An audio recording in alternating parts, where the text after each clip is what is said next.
نحمده ونصلي على رسوله الكريم اما بعد فاعوذ بالله من الشيطان الرجيم بسم الله الرحمن الرحيم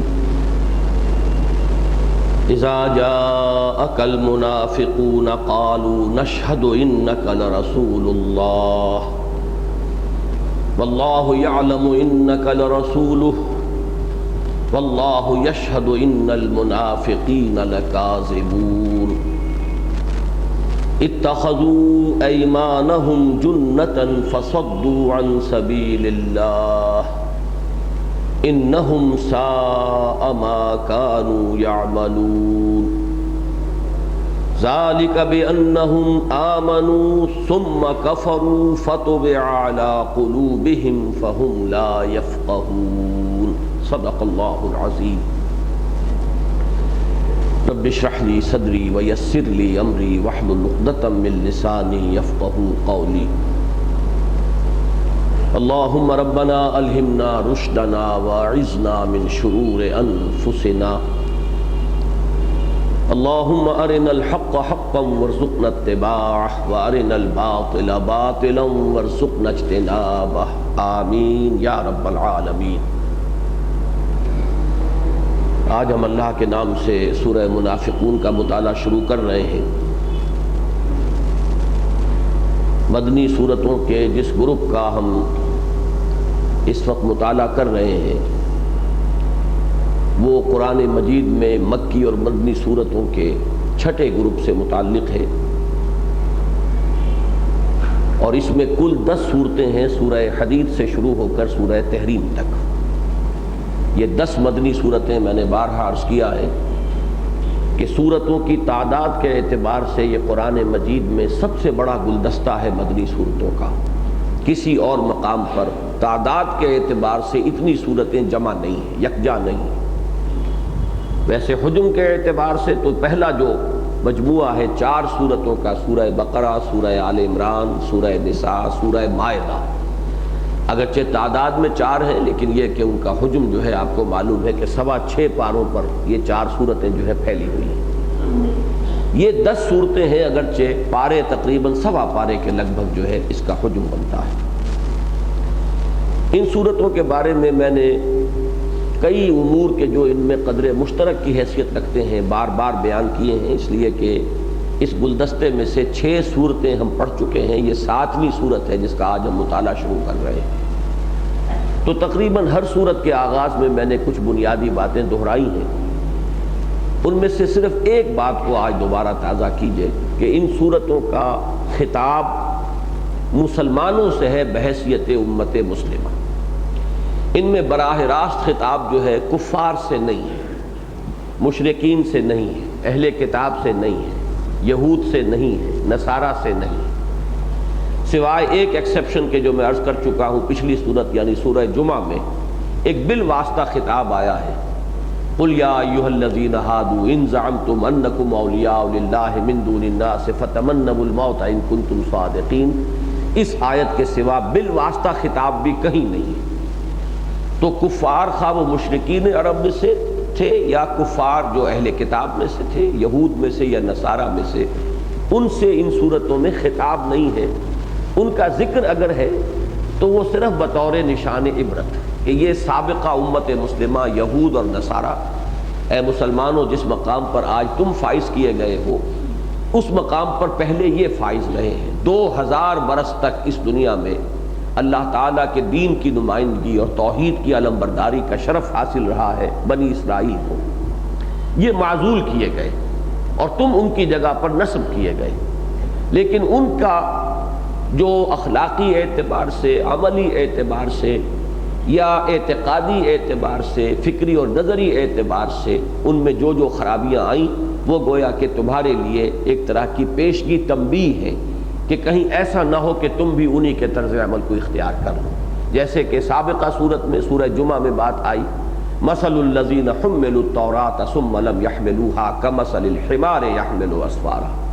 مثال اس قوم کی جو حامل تورات بنائی گئی تھی پھر اس نے اس کی ذمہ داریوں کو نہ نبھایا، ذمہ داریوں کو ادا نہ کیا، اس گدھے کسی ہے جس پر کتابوں کا بوجھ لگا۔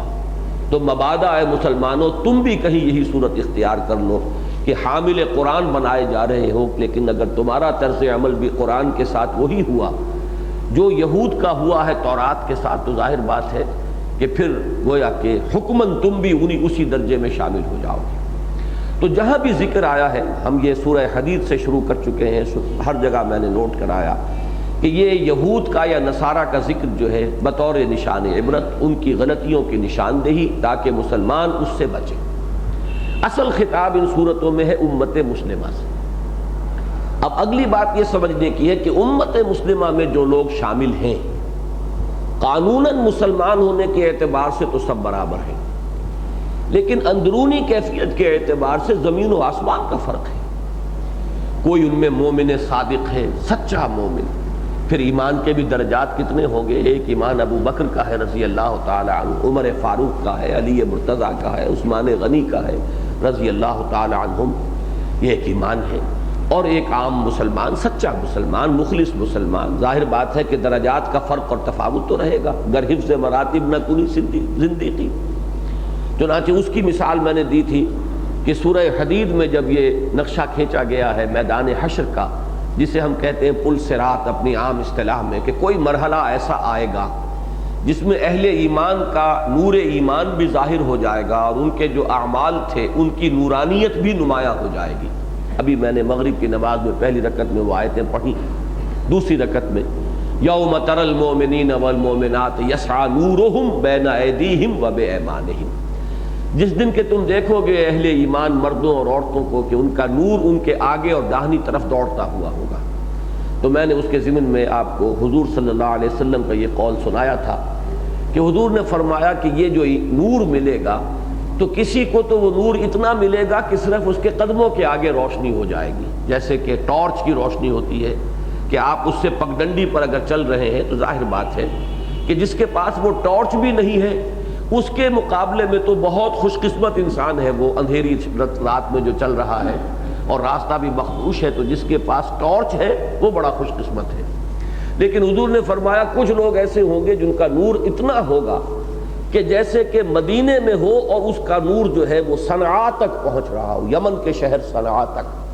تو یہ بھی یہ فرق و تفاوت ہوگا ایمان اور اعمال صالحہ کے اعتبار سے مومنین صادقین کے مابین، ان کے درجے ہوں گے، ان کے رتبے اور مرتبے ہوں گے، ان میں فرق و تفاوت ہوگا۔ دوسرے درجے میں ان میں وہ لوگ ہیں جن کا ذکر آیا ہے سورہ حجرات میں کہ ان کے دل میں نہ ایمان ہے اور نہ ہی نفاق ہے۔ قالت الاعراب آمنا قل لم تؤمنوا ولكن قولوا اسلمنا ولما يدخل الايمان في قلوبكم وان تطيعوا الله ورسوله لا يلدكم من اعمالكم شيئا ان الله غفور رحيم۔ یہ بدو کہتے ہیں ہم ایمان لے آئے، نبی ان سے کہیے کہ تم ایمان ہرگز نہیں لائے ہو، یوں کہو کہ ہم مسلمان ہو گئے ہیں، اسلام لے آئے ہیں، ابھی تک ایمان تمہارے دلوں میں داخل نہیں ہوا ہے۔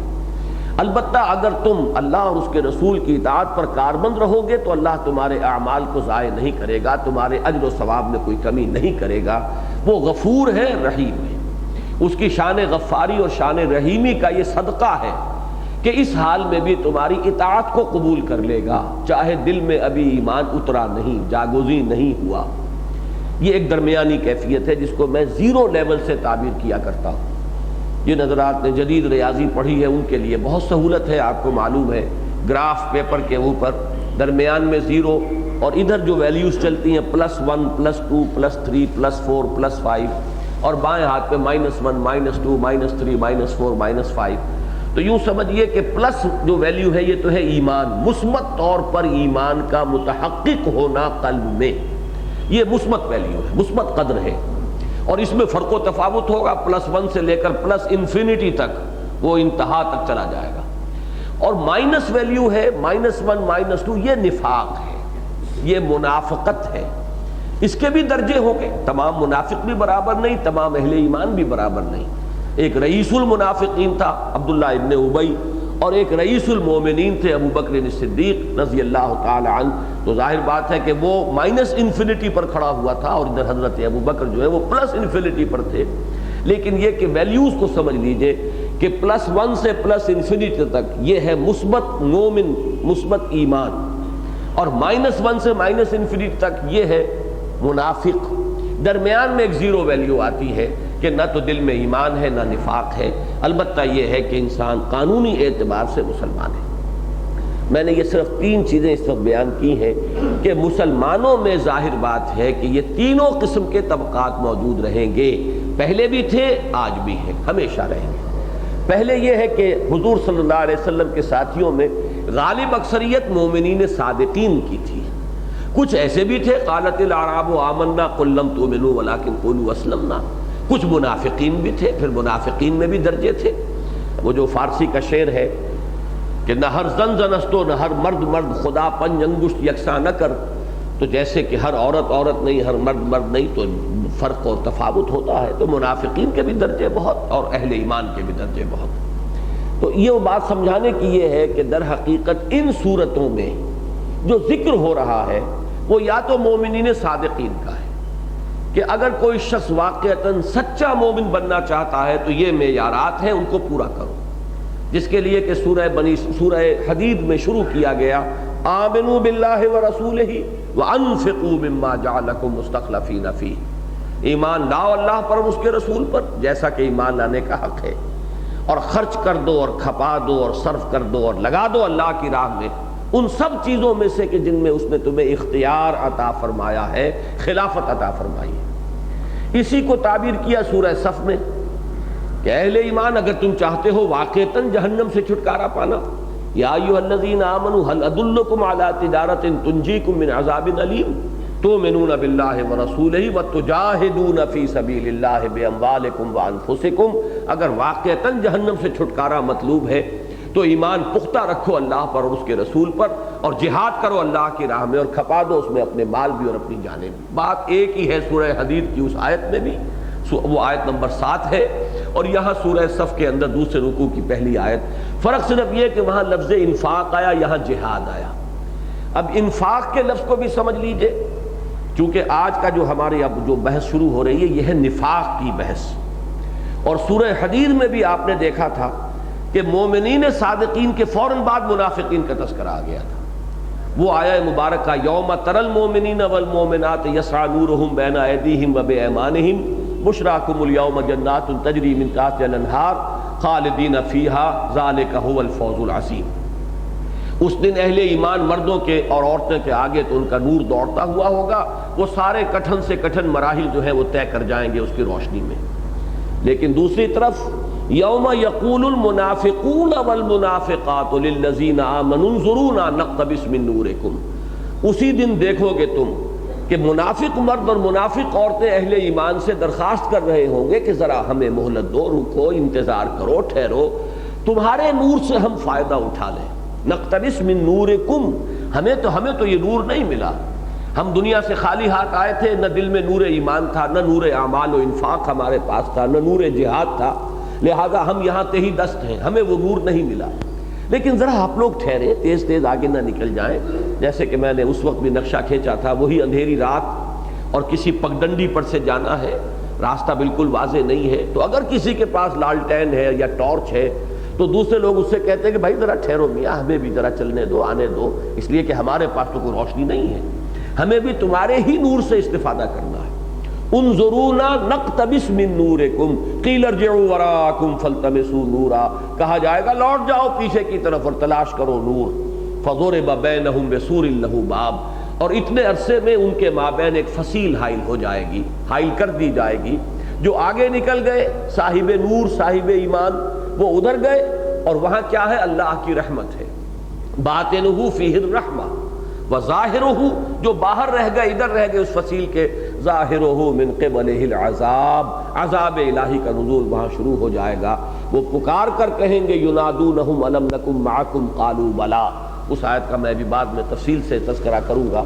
اس وقت صرف یہ اشارہ کرنا تھا کہ سورہ حدید میں اہل ایمان کا انجام اور اس کے فوراً بعد اہل نفاق کا انجام، منافقون کا انجام، جس طریقے سے وہاں یہ دونوں بالکل ملحق ہو کر آئے تھے، اسی طرح جب ان مضامین کی اب شرح شروع ہوئی ہے تو سورہ صف اور سورہ جمعہ یہ ہے اہل ایمان کا معاملہ، جہاد اور قتال اور اللہ کی نصرت، اللہ کے رسول کی مدد، اللہ کی راہ میں خرچ کرنا، اللہ کی راہ میں بنیان مرصوص بن کر قتال کرنا، جان ہتھیلی پر رکھ کر میدان میں آ جانا، یہ سورہ صف کا مضمون ہے، تاکہ اللہ کا دین غالب ہو جائے، لِیُظْہِرَهُ عَلَى الدِّینِ كُلِّهِ۔ اور اسی کا باطنی پہلو کیا ہے؟ قرآن مجید کے ذریعے سے تزکیہ بھی ہو رہا ہے، ایمان کی تقویت ہو رہی ہے، اور اس کے ذریعے سے وہ جو اندرونی کیفیات ہیں ایمان کی وہ حاصل کی جا رہی ہیں۔ تو وہ دونوں صورتیں مل کر گویا کہ یکجا ہو کر وہ اہل ایمان کا نقشہ کھینچ دیا گیا۔ اب اس کے بالکل کنٹراسٹ کے طور پر اب جو منافقین ہیں، جیسے کہ عربی کی کہاوت ہے تعرف الاشیاء بازدادها، جو ضد ہوتی ہیں چیزیں ایک دوسرے کی بالکل مخالف، ان کے حوالے سے آپ کسی شے کی حقیقت کو سمجھ سکتے ہیں۔ دن کی حقیقت رات کے حوالے سے سمجھ میں آتی ہے کہ دن کسے کہتے ہیں۔ اگر ہمیشہ دن ہی رہتا تو آپ کو سمجھ میں نہ آتا دن کسے کہتے ہیں، جب رات آتی ہے تو معلوم ہوتا ہے کہ وہ دن تھا، یہ رات ہے، اور رات کی حقیقت دن کے مقابلے میں معلوم ہوتی ہے کہ اس کی اصل حقیقت کیا ہے۔ تو تعرف الاشیاء بازدادها، جو ضدین ہوتے ہیں ایک دوسرے کے مخالف بالکل اور متضاد چیزیں، وہ ایک دوسرے کی حقیقت کو زیادہ اجاگر کرتے ہیں۔ تو اسی طریقے سے ایمان اور اہل ایمان کا کردار اور ان کا معاملہ، اس کے بالکل برعکس اب منافقین کا کردار اور ان کا معاملہ، یہ ہے سورہ منافقون کا مضمون، اور یہ قرآن مجید میں اس اعتبار سے منفرد صورت ہے۔ اگرچہ نفاق اور منافقین کا تذکرہ قرآن مجید کی جو طویل مکی صورتیں ہیں ان میں بڑی تفصیل سے آیا ہے۔ سورہ نساء میں بہت تفصیل سے ان کا تذکرہ ہے، سورہ توبہ میں بڑی تفصیل کے ساتھ ان کا ذکر ہے، سورہ آل عمران میں بھی ذکر ہے، سورہ احزاب میں ذکر ہے، سورہ نساء میں تو میں نے عرض کیا کہ اس کے تو پورے تانے بانے کے اندر بنا ہوا ہے، لیکن ایک سورت پوری مکمل نفاق کے بارے میں اور منافقت کے بارے میں، اور کل 11 آیات، اور اس میں واقعہ یہ ہے کہ یہ قرآن مجید کا اعجاز ہے کہ اس پورے اس موضوع کو ان 11 آیات میں سمو لیا گیا ہے۔ اور اس میں اگر ایک لفظ آپ ذہن میں رکھیں کہ قرآن مجید اسے ایک مرض سے تعبیر کرتا ہے، یہ ایک بیماری ہے، روگ ہے، نفاق جو ہے یہ ایک بیماری ہے، فی قلوبہم مرض فزادہم اللہ مرضا، ان کے دلوں میں ایک روگ تھا، اللہ نے ان کے روگ کو بڑھا دیا ہے، اضافہ کر دیا ہے۔ اللہ کی سنت یہی ہے، جو سیدھے راستے پر آنا چاہتا ہے اس کی ہدایت میں اضافہ کرتا ہے، جو کجی کو اختیار کرتا ہے، جیسے سورہ صف میں آپ نے پڑھا فلما زاغوا ازاغ اللہ قلوبہم، جب وہ ٹیڑھے ہو گئے اللہ نے ان کے دلوں کو بھی ٹیڑھا کر دیا۔ جنہوں نے اس نفاق کے مرض کو اپنے دل میں پال لیا اللہ نے ان کے مرض ہی میں اضافہ کر دیا، فی قلوبہم مرض فزادہم اللہ مرضا ولہم عذاب علیم بما کانوا یکذبون۔ یہ سورہ بقرہ کے دوسرے رکوع کی آیت ہے، اکثر و بیشتر حضرات کو یاد ہوگی۔ ان کے دلوں میں ایک روگ تھا، اللہ نے ان کے روگ میں اضافہ کر دیا۔ تو وہ مرض کے بارے میں جتنی اصطلاحات ہمارے ہاں ہیں، کیونکہ میں نے بھی میڈیسن کا مطالعہ کیا ہے، باقی وہ اصطلاحات جو ہیں وہ سب لوگ جانتے ہیں۔ مرض کے ضمن میں ایک تشخیص کہتے ہیں کہ اس مرض کا اصل سبب کیا ہے، پھر علامات ہوتی ہیں، سمپٹمز کیا ہیں، پھر یہ کہ اس کا پروگنوسس کیا ہے، یعنی نتیجہ کیا ہے، انجام کیا ہے، اگر اس کا علاج نہ ہو سکا تو اس کا نتیجہ کیا نکلنے والا ہے، آیا یہ مرض معمولی مرض ہے خود بخود بھی زائل ہو جاتا ہے وقت کے ساتھ، یا یہ کہ یہ انتہائی مہلک مرض ہے اور اس کی تباہ کاری جو ہے اس درجے کی ہے، اس کو پروگنوسس کہتے ہیں ہماری میڈیکل اصطلاح کے اندر۔ پھر یہ کہ اس مرض کے ازالے کے سلسلے میں بھی دو چیزیں ہمیشہ آتی ہیں، ایک تو یہ کہ اس مرض کا اگر واقعتاً کسی شخص پر حملہ ہو جائے تو اس کا علاج کیا ہے، اسے ہم کہتے ہیں کیوریٹو ٹریٹمنٹ، کہ مرض ہو گیا ہے تو اب اس کے ازالے کے لیے ہمیں کیا ادویات ہیں، کیا اس کے لیے جو تدابیر ہوں گی کہ مرض زائل ہو جائے، اور ایک ہوتا ہے پریونٹیو ٹریٹمنٹ، کہ اس مرض کو روک تھام کے لیے کہ اس مرض کا آغاز ہی نہ ہو، اس کا بچاؤ جو ہے جس کو حفظان صحت آپ کہتے ہیں، کس طور سے اس مرض سے بچا جا سکتا ہے۔ یہ پانچوں چیزیں، بلکہ یہ کہ اس میں چھٹی چیز اور شامل کیجئے کہ مرض کے مراحل اور مدارج بھی ہوتے ہیں، جس میں سے ایک تو خاص طور پر بہت ہی معروف ہے ٹی بی کے بارے میں، آپ نے سنا ہوگا یہ ٹی بی کی فرسٹ سٹیج ہے، یہ ٹی بی کی سیکنڈ سٹیج ہو گئی ہے، اب یہ ٹی بی کی تھرڈ سٹیج ہے۔ تھرڈ سٹیج پر جو پہنچ جاتا تھا، آج کل تو خیر بہت سی نئی دوائیں ایجاد ہو گئی ہیں اور یہ معاملہ جو ہے اتنا زیادہ اب تشویشناک نہیں رہا ہے، لیکن یہ کہ جس وقت تک کہ ہم پڑھ رہے تھے اس وقت تک بھی صورت یہ تھی کہ تھرڈ سٹیج کو جو شخص پہنچ چکا ہو اب اس کے بارے میں یہ امید کم ہوتی تھی کہ اسے کامل صحت ہو سکے۔ تو یہ بھی سٹیجز ہیں امراض کے۔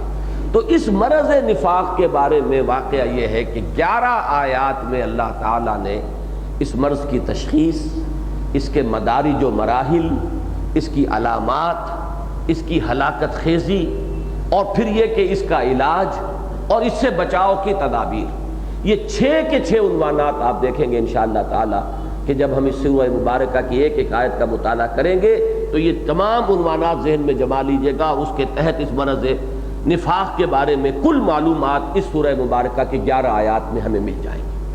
لیکن آج اصل میں یہ چاہتا ہوں کہ نفاق کا لفظ چونکہ عام طور پر ہماری گفتگوؤں میں بھی استعمال ہوتا ہے، تو اس کے بارے میں کچھ بنیادی باتیں، کچھ تعارفی اور تمہیدی باتیں جو ہے آج آپ حضرات اچھی طرح نوٹ کر لیں. دیکھیے، نفاق کی جو عام فہم ایک تعبیر ہے جو عام انسان سمجھتا ہے وہ یہ ہے کہ منافق وہ ہوتا ہے کہ جو کہنے کو تو مسلمان ہے، حقیقت میں مومن نہیں ہوتا. یہ ایک عام فہم سی تعبیر ہے جس کے لیے سورہ بقرہ ہی کے دوسرے رکوع کے الفاظ جو ہیں وہ اکثر چونکہ حضرات جو بھی کوئی دینی مزاج رکھتے ہیں بہرحال وہ حصہ تو پڑھا ہوتا ہے، یاد ہوتا ہے، اکثر لوگوں کو مستحضر ہوتا ہے. وَمِنَ النَّاسِ مَن يَقُولُ آمَنَّا بِاللَّهِ وَبِالْيَوْمِ الْآخِرِ وَمَا هُمْ بِمُؤْمِنِينَ. یہ گویا کہ دوسرا رکوع جو ہے اس کی پہلی آیت یہ ہے. لوگوں میں سے کچھ ایسے بھی ہیں جو کہتے ہیں ہم ایمان لے آئے اللہ پر اور یوم آخر پر، درا حال ہے کہ حقیقتاً وہ مومن نہیں ہیں. یخادعون اللہ والذین آمنوا وما یخدعون الا انفسهم وما یشعرون. وہ دھوکہ دینے کی کوشش کرتے ہیں اللہ کو بھی اور اہل ایمان کو بھی، مگر نہیں دھوکہ دیتے مگر صرف اپنے آپ کو، لیکن انہیں اس کا شعور نہیں ہے. یہ آیہ مبارکہ میں یہ سمجھتا ہوں کہ جو حضرات اس درس میں شریک ہیں ان میں سے اکثر حضرات کو یاد ہوگی، یاد نہ ہو تو اس کا مضمون مستحضر ہوگا. یہ گویا کہ ہمارے ذہنوں میں نفاق کے بارے میں اس کی ڈیفینیشن کہہ لیجئے یا اس کا تعارف جو ہے وہ ان الفاظ کے ساتھ ہمارے ذہنوں میں ثبت ہے. اب ذرا گہرائی میں سمجھیے، یہ کیفیت 2 طرح کی ہو سکتی ہے.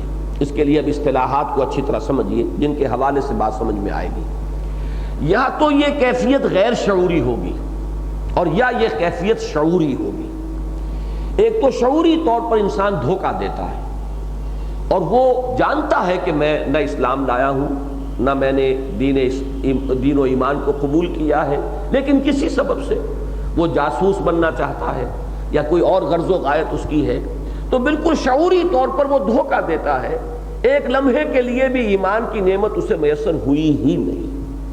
یہ ہے شعوری منافق، ارادی منافق. اس کا ارادہ ہے نفاق کا، یہ اپنے نفاق کو خوب جانتا ہے، پہچانتا ہے. اور ایک وہ شخص ہے کہ جو جانتا نہیں ہے کہ میں منافق ہوں، وہ اپنے تئیں مسلمان سمجھتا ہے، وہ متنبہ نہیں اپنے نفاق پر. یہ 2 قسمیں ہیں نفاق کی. پہلی قسم جو ہے، اور ہمارے ذہنوں میں مغالطہ یہ بیٹھا ہوا ہے کہ منافق وہی ہوتا ہے کہ جو واقعتاً اپنے دل سے اور جان بوجھ کر دھوکہ دے رہا ہوتا ہے مسلمانوں کو. لیکن واقعہ یہ ہے کہ قرآن مجید کا اور احادیث کا اور سیرت نبوی کا اور تاریخ کا مطالعہ کریں تو معلوم ہوگا کہ اس قسم کا نفاق جسے میں شعوری نفاق کہہ رہا ہوں الشاذ و کالمعدوم کے درجے میں ہے، لیکن بہت کم، نہ ہونے کے برابر. قرآن مجید میں جو تفصیل سے بحثیں آئی ہیں نفاق کی وہ غیر شعوری نفاق ہے. وہ نفاق ہے جس پر خود انسان کو معلوم بھی نہیں ہوتا کہ میں منافق ہوں. وہ اپنے آپ کو مسلمان سمجھ رہا ہوتا ہے، اسے شعور نہیں ہوتا. ولیکن لا یشعرون، انہیں اس کا شعور حاصل نہیں ہوتا. یہ ہے اصل میں سب سے اہم نقطہ کہ اس کو اکثر و بیشتر لوگ نہیں سمجھتے، لیکن اس کو میں اب چاہتا ہوں کہ قرآن اور حدیث کے حوالوں سے آپ کے سامنے رکھوں. دیکھیے، پہلی قسم کا نفاق جو ہے جسے میں نے کہا ہے کہ وہ شعوری نفاق ہے، اس کی مثال مثلاً سورہ آل عمران میں آئی ہے. قالت طائفۃ من اہل الکتاب آمنوا بالذی انزل علی الذین آمنوا وجہ النہار واکفروا آخرہ لعلہم یرجعون. اہل کتاب یہود کے ایک گروہ نے یہ سازش کی، آپس میں ایک معاملہ طے کیا کہ ایسے کرو کہ صبح کے وقت ایمان لے آؤ، اعلان کر دو ہم ایمان لے آئے اس چیز پر کہ جو اہل ایمان پر نازل کی گئی، یعنی قرآن مجید پر ہم ایمان لے آئے، اور دن کے آخری حصے میں جا کے مرتد ہو جاؤ، کفر کرو، شاید کہ یہ بھی لوٹ آئیں. اب اس پوری آیت کو سمجھیے، یہ سازش تھی کہ اہل ایمان کی ایک دھاک بن چکی تھی کہ ایمان ایسی شے ہے کہ جو شخص ایک مرتبہ اسے قبول کر لے چاہے اس کے جسم کے ٹکڑے کر دیے جائیں وہ دستبردار ہونے کے لیے تیار نہیں ہوتا. وہی بات کہ جس نے حضرت عمر فاروق رضی اللہ تعالیٰ عنہ کی قسمت بدل دی. وہ جو اقبال نے کہا کہ دگرگوں کرد تقدیر عمر را، وہ بات کیا تھی کہ فاطمہ بنت خطاب حضرت عمر کی ہمشیرہ نے، جو زوجہ محترمہ تھی حضرت سعید بن زید کی رضی اللہ تعالیٰ عنہما، تو انہوں نے جب یہ الفاظ کہے کہ عمر اب تو چاہے تم ہمیں ہلاک کر دو، جان سے مار دو، اب ہم اس دین کو چھوڑنے والے نہیں ہیں.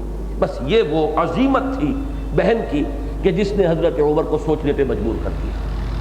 اب یہی ایک مثال ہے کہ اہل ایمان کی وہ دھاک بند گئی تھی کہ جو بھی ایمان لے آئے چاہے اس کے ٹکڑے کر دیے جائیں، اسے زندہ جلا دیا جائے، دہکتے انگاروں لٹا دیا جائے، گھر بار چھوڑنے کا حکم دے دیا جائے، ہجرت کرنے کا فرمان آ جائے، یہ ایمان کے دامن سے اپنے آپ کو علیحدہ نہیں کرتے. یہ جو دھاک بند گئی تھی اس کو ختم کرنے کے لیے اب انہوں نے سازش کی، ایسا کرو صبح ایمان لے آؤ، اعلان کرو ہم ایمان لے آئے.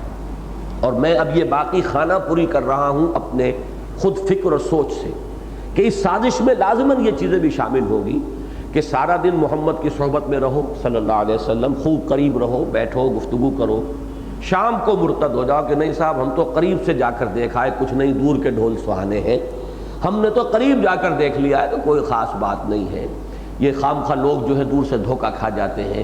اس کا نتیجہ کیا نکلے گا کہ کچھ نہ کچھ لوگوں کے دلوں میں تو ریب اور شک کی کیفیت تم پیدا کر ہی دو گے نا.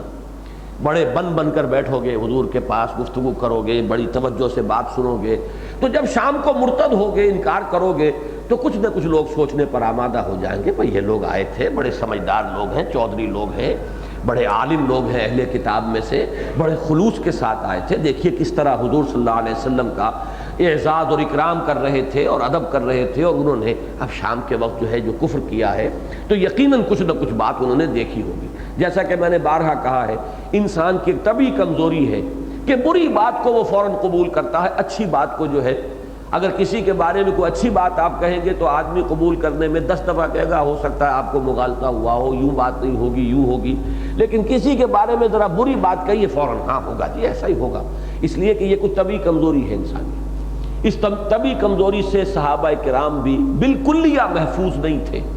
مومنین صادقین تھے کہ جو حضرت عائشہ رضی اللہ تعالی عنہ پر جب تہمت لگائی ہے منافقین نے تو کچھ سچے مومن بھی اس رو میں بہہ گئے تھے. حضرت حسان بن ثابت رضی اللہ تعالی عنہ جیسے جو حضور صلی اللہ علیہ وسلم کے مدح کرنے میں اور دشمنوں کی حجر کرنے میں ان کا وہ مقام ہے، وہ بھی اس کے اندر شریک ہو گئے. یہ ایک طبعی کمزوری ہے. تو ایک یہ سازش کا تذکرہ قرآن مجید میں موجود ہے، وَقَالَتْ طَائِفَةٌ مِّنْ أَهْلِ الْكِتَابِ آمنوا بالذی انزل علی الذین آمنوا وجہ النہار واکفروا آخرہ لعلہم یرجعون. شاید کہ یہ بھی لوٹ آئیں. اسی کی ایک مثال سورہ مائدہ میں بھی ہے، وہ بھی میں آپ کو پڑھ کر سنا دوں. آیت نمبر 61 ہے غالباً.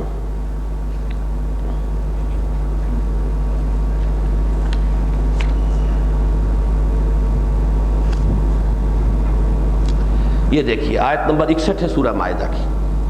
وَإِذَا جَاءُوكُمْ قَالُوا آمَنَّا، جب یہ لوگ تمہارے پاس آئے تو انہوں نے کہا ہم ایمان لائے.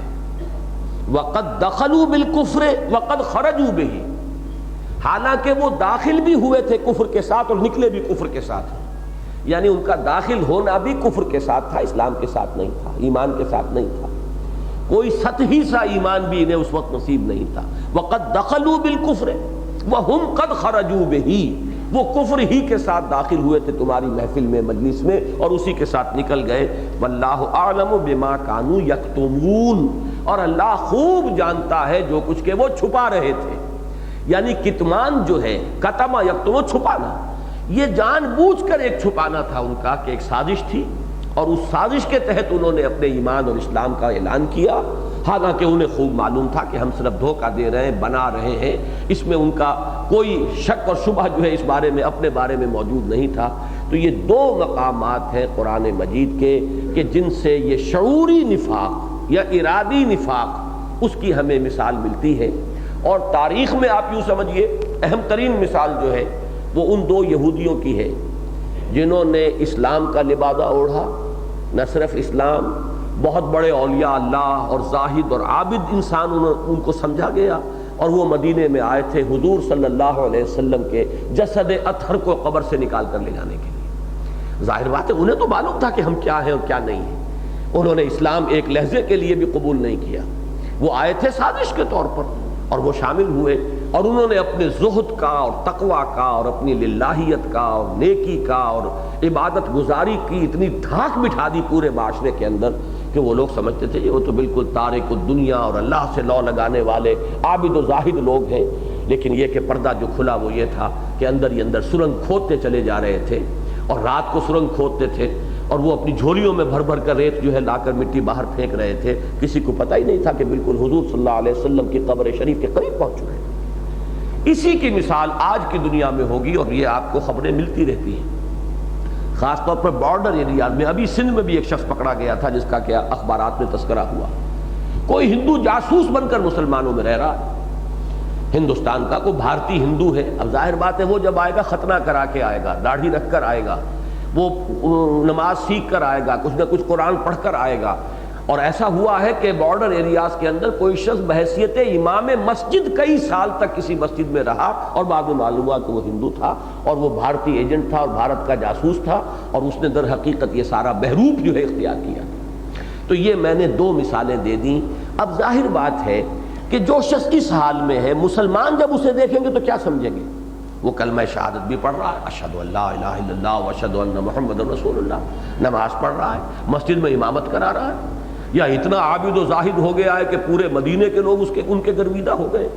تو انہیں مسلمان سمجھا جا رہا ہے اور وہ اسلام کا دعویٰ کر رہے ہیں، درحال ہے کہ انہیں خود معلوم ہے کہ ہم نے ایک لحظے کے لیے بھی اسلام کو قبول نہیں کیا. یہ جتنا عرصہ ان کا رہا ہے یہ در حقیقت شعوری نفاق ہے.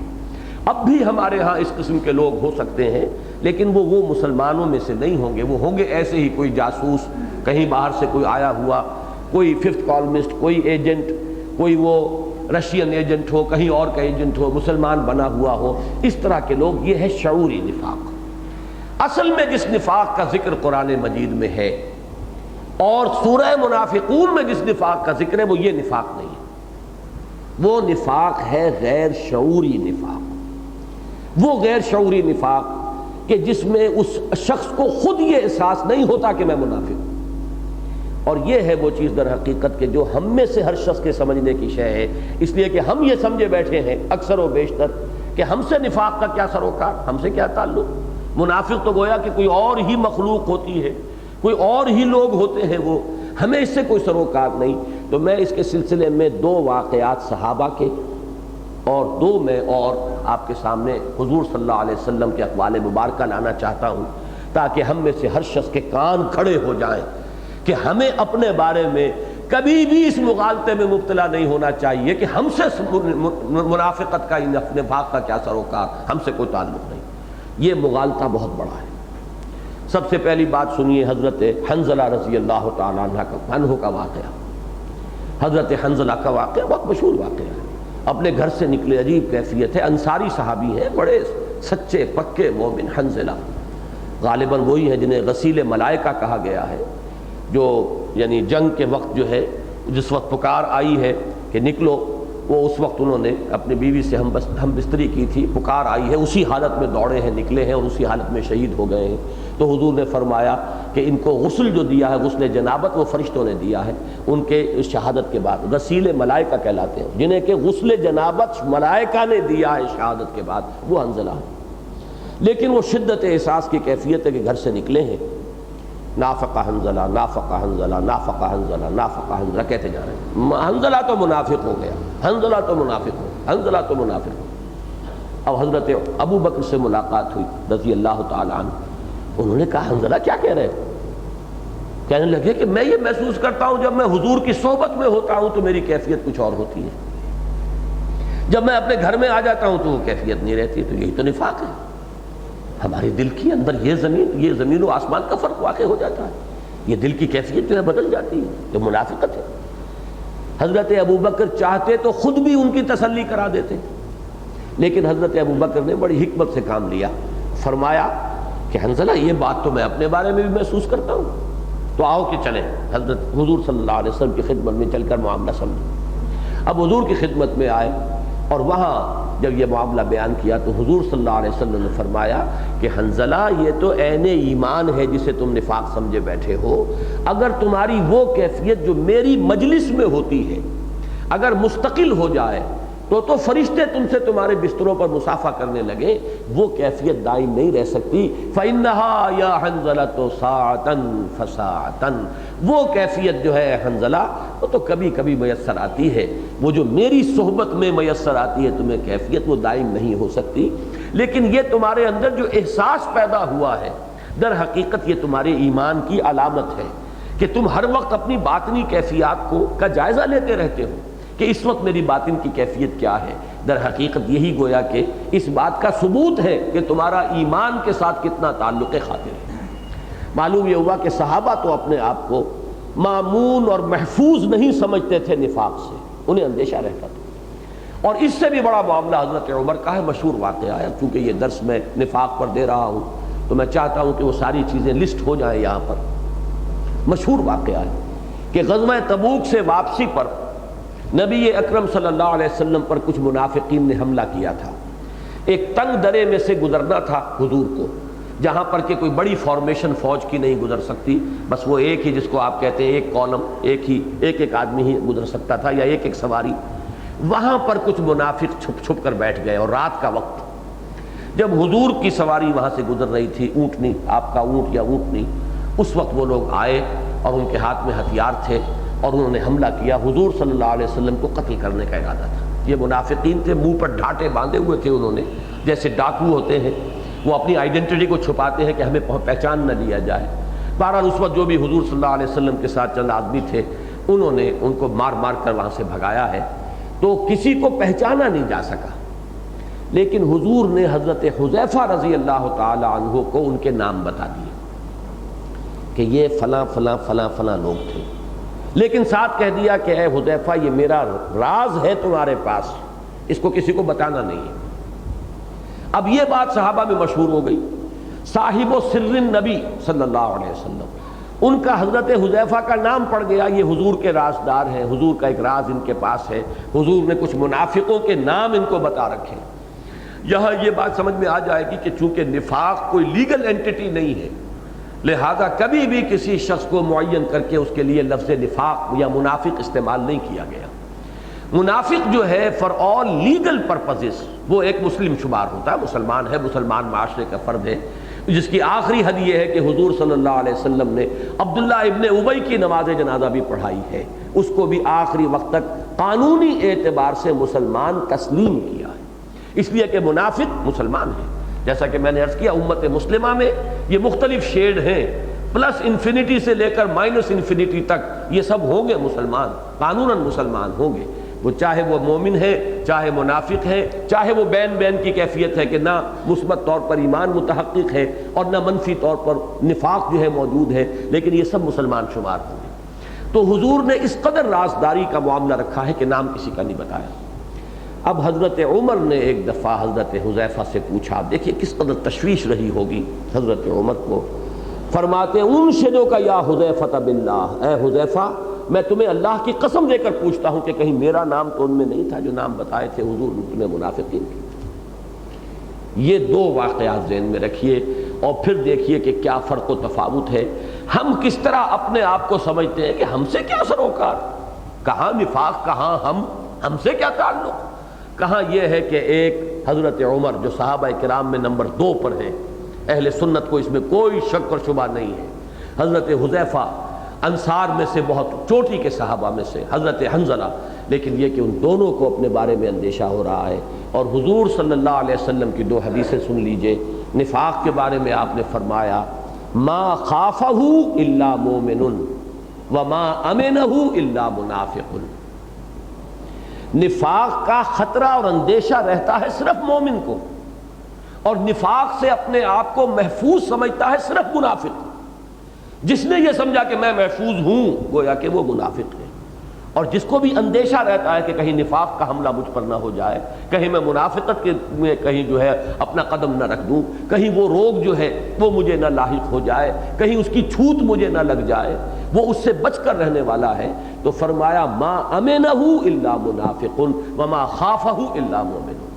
اور ایک اور حدیث میں حضور نے فرمایا کہ ایک منافق سے بھی جب کوئی گناہ سرزد ہوتا ہے تو اسے احساس تو ہوتا ہے کہ یہ میں نے برا کام کیا، لیکن احساس کی کیفیت ایسی ہوتی ہے جیسے کسی کے ناک پر ایک مکھی بیٹھ گئی اور اس نے یوں کر کے اڑا دیا، بس اتنا احساس تو ضرور ہوا۔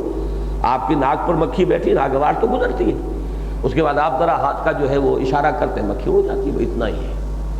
اور ایک مومن سے جب خطا ہو جاتی ہے، گناہ کا صدور ہوتا ہے، تو حضور نے فرمایا اس کا احساس ایسے ہوتا ہے کہ جیسے کوئی شخص پہاڑ تلے آ گیا ہو، پہاڑ اس کے اوپر آ گیا ہو، اتنا اس کے اعصاب کے اوپر بوجھ ہوتا ہے۔ یہ ہے وہ کہ جو شخص منافق ہے، اس کو بھی احساس ہوا برائی کا، لیکن بس رفیق نہ۔ اور ایک اور حدیث جو پچھلے دنوں جب میں نے استحکام پاکستان کتاب لکھی ہے، پھر اس پر تقریریں ہوئی ہیں جمعوں میں بھی اور عام جلسوں میں بھی، میں نے ان حدیثوں کا کئی مرتبہ حوالہ دیا ہے۔ حدیث متفق علیہ، مسلم اور بخاری دونوں کی۔ حضور فرماتے ہیں صلی اللہ علیہ وسلم، آیت المنافق ثلاث، منافق کی 3 نشانیاں ہیں۔ اذا حدث کذب، جب بات کرے جھوٹ بولے، وَإِذَا وَعَدَ أَخْلَفَ، جب وعدہ کرے خلاف ورزی کرے، وَإِذَا اؤْتُمِنَ خَانَ، اور جب بھی وہ امین بنایا جائے خیانت کرے۔ اور اس کے بعد مسلم کی روایت میں الفاظ آئے ہیں وَإِن صَامَ وَصَلَّى وَزَعَمَ أَنَّهُ مُسْلِمٌ، چاہے ایسا شخص نماز پڑھتا ہو، روزہ رکھتا ہو اور پورا زوم رکھتا ہو، پورا خیال اپنے بارے میں رکھتا ہو کہ میں مسلمان ہوں، لیکن اگر یہ تینوں اس کے اندر موجود ہے تو وہ منافق ہے۔ تو معلوم ہوا کہ بغیر اس کے شعور کے وہ تو اپنے آپ کو مسلمان سمجھ رہا ہے۔ اسی کو بعض حضرات نے، بعض اہل علم نے اسی حدیث کے حوالے سے نفاق کی 2 قسمیں کی ہیں، ایک نفاق عقیدے کا اور ایک نفاق عمل کا۔ یہ نفاق عملی اس کو قرار دیا گیا، جھوٹ بولنا، وعدہ خلافی کرنا، خیانت کرنا امانت کے اندر، گویا کہ یہ نفاق عملی ہے۔ لیکن صرف نفاق عملی کہنے سے اصل میں ایک تاثر یہ قائم ہو جاتا ہے کہ شاید یہ کوئی علیحدہ شے ہے، نفاق نہیں ہے۔ نفاق تو ہے، لیکن اس کے اندر اس شخص کو احساس نہیں ہو رہا، وہ غیر شعوری۔ میں نے جو تقسیم کی ہے، جو الفاظ آپ کے سامنے رکھے ہیں، جس کے حوالے سے اس حقیقت کو سمجھانے کی کوشش کر رہا ہوں، وہ ہے شعوری نفاق اور غیر شعوری نفاق۔ ایک شعوری نفاق ہے جس میں کہ منافق کو خود معلوم ہوتا ہے کہ میں منافق ہوں، میں دھوکہ دے رہا ہوں کھلا کھلا صاف صاف، اور ایک وہ ہے جسے اس کا احساس نہیں ہوتا۔ اور یہاں تک کہ ان صام وصلی وزعم انہ مسلم، چاہے وہ نماز پڑھتا ہو، روزہ رکھتا ہو اور اپنے تئیں مسلمان سمجھتا ہو، اور اسے پورا احساس یہ ہو کہ میں مسلمان ہوں، لیکن یہ چیزیں ہیں۔ ایک اور حدیث جو اسی مضمون کی آئی ہے، اس میں حضور نے 4 چیزیں گنوائی ہیں، 4 من کن فیہ، 4 خصلتیں ایسی ہیں کہ اگر چاروں کسی میں ہیں تو پھر وہ کٹر منافق ہے، 100% منافق ہے۔ وہ 4 چیزیں کیا ہیں؟ جب بولے جھوٹ بولے، وعدہ کرے خلاف ورزی کرے، امانت رکھوائی جائے خیانت کرے، اور چوتھی چیز کا اضافہ کیا وَإِذَا خَاصَمَ فَجَرَ، جب کہیں کو جھگڑا ہو جائے، اختلاف ہو جائے تو آپے سے باہر ہو جائے، گالم گلوچ پر اتر آئے، مار پیٹ پر اتر آئے۔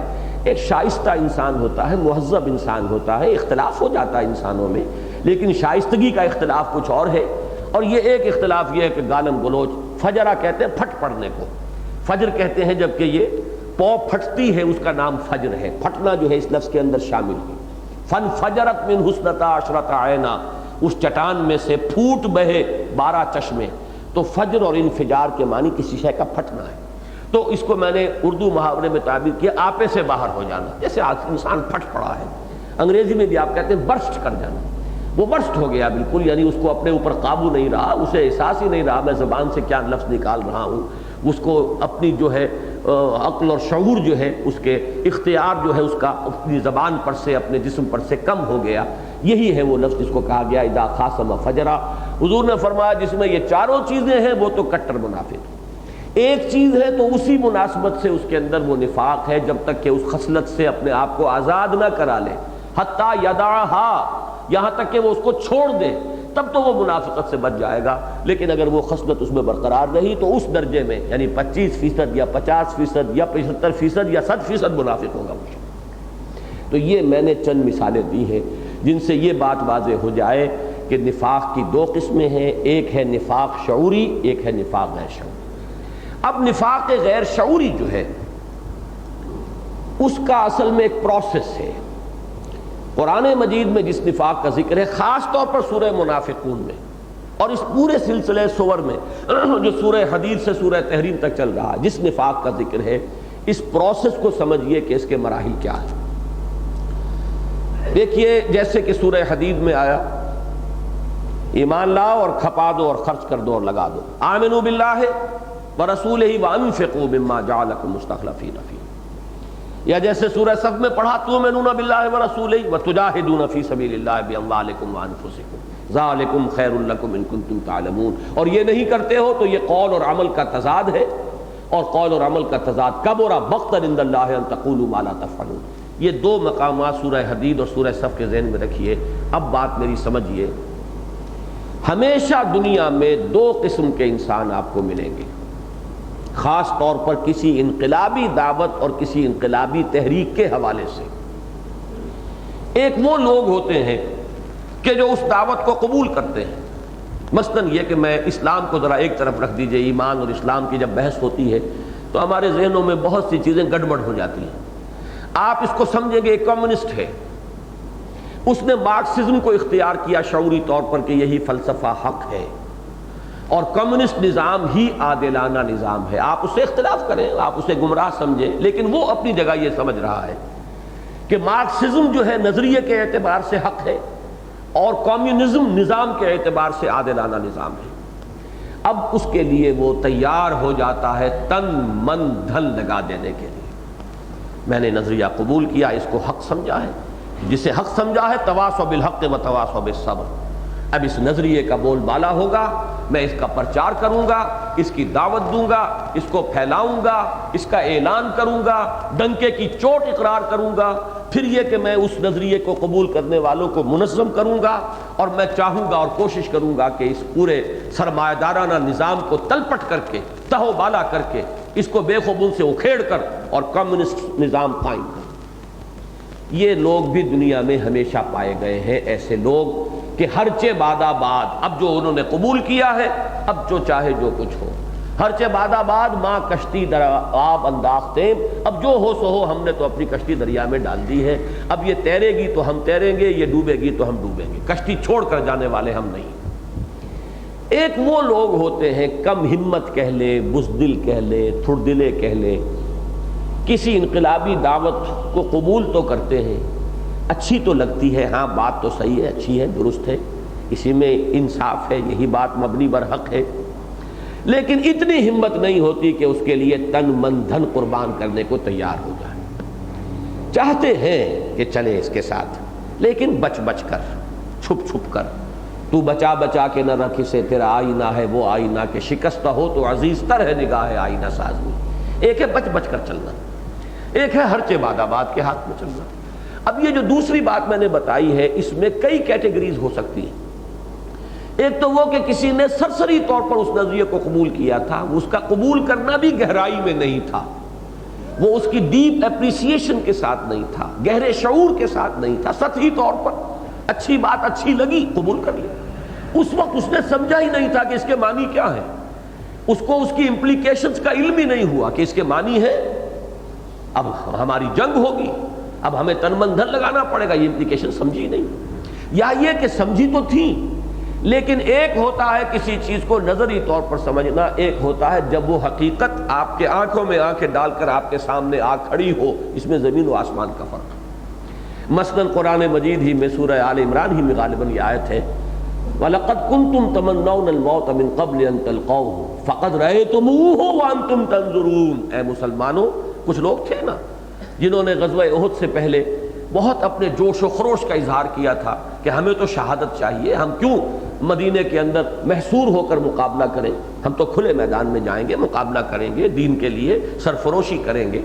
تو اب ان میں سے کچھ ہوں گے ایک دو کہ جب وہ موت سامنے نظر آئی ہے تو طبیعت کے اندر کچھ گھبراہٹ بھی آئی ہو، تو اس پر تبصرہ کیا ہے، وَلَقَدْ كُنْتُمْ تَمَنَّوْنَ الْمَوْتَ مِنْ قَبْلِ أَنْ تَلْقَوْهُ، تم بڑی تمنائیں کیا کرتے تھے موت کی اس سے پہلے کہ اس سے ملاقات ہو، فَقَدْ رَأَيْتُمُوهُ، تو اب تم نے اسے دیکھ لیا ہے، وَأَنْتُمْ تَنْظُرُونَ، اور تم اپنی آنکھوں سے دیکھ رہے تھے کہ موت تمہاری آنکھوں میں آنکھیں ڈال کے سامنے کھڑی تھی، تو معلوم ہوا کہ موت کس شے کا نام ہے۔ تو ایک یہ ہے کہ آپ نے کہہ تو دیا جی ہم اپنی جانیں دینے کو تیار ہیں، گردنیں کٹوا دیں گے، ہم دعائیں بھی کرتے ہیں ورزقنا شہادۃ فی سبیلک۔ ایک یہ کہ جب وہ سامنے آئے مرحلہ، اس وقت ہم میں سے کتنوں کے اندر وہ ثبات اور استقلال ہوگا، کتنے لوگ ہمت کا ثبوت دے سکیں گے، اس میں زمین و آسمان کا فرق ہے۔ تو ان دونوں چیزوں کو ذہن میں رکھیے کہ یا تو کسی نے کسی نظریے کو قبول کرتے ہوئے سمجھا ہی نہیں تھا کہ اس کی امپلیکیشن کیا ہے۔ مثال کے طور پر ایک بڑا پیارا واقعہ ہے حضور کا، ایک صحابی نے کہا بتکرار و اعادہ، حضور مجھے آپ سے بڑی محبت ہے، حضور مجھے آپ سے بڑی محبت ہے۔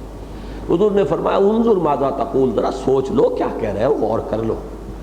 پھر انہوں نے کہا مجھے جی حضور آپ سے بڑی محبت، آپ نے پھر فرمایا انظر ماذا تقول، ذرا سوچو غور کرو کیا کہہ رہے ہو، بڑی بات کہہ رہے ہیں۔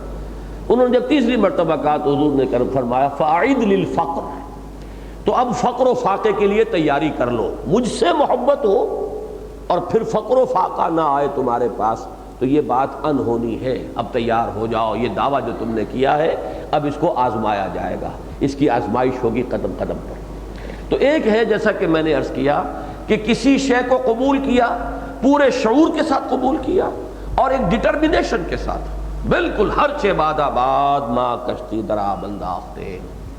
ایک یہ ہے کہ قبول کیا لیکن یا تو اس وقت امپلیکیشنز پورے طور پر واضح نہیں تھی کہ اس کا مطلب کیا ہے۔ مجھے پھر ایک واقعہ یاد آ رہا ہے کہ جب بیعت عقبہ ثانیہ ہو رہی تھی تو اس وقت حضرت عباس نے کہا تھا رویدن رویدن یا اہل یثرب، یہ جب کہ یثرب کے 72 افراد جو ہیں وہ حضور سے بیعت کر رہے تھے اور وہ بیعت تھی سمع و طاعت کی بیعت، ہم آپ کے ہر حکم سنیں گے اور مانیں گے اور ہم آپ کا جو ہے چاہے آسانی ہو چاہے تنگی ہو، چاہے ہماری طبیعت آمادہ ہو، چاہے ہمیں اپنے اوپر جبر کرنا پڑے، چاہے ہم پر آپ دوسروں کو ترجیح دیں۔ وہ بڑی مشہور روایت ہے جس کو میں نے بارہا بیان کیا ہے۔ جب یہ بیعت ہو رہی تھی حضرت عباس کھڑے ہو گئے۔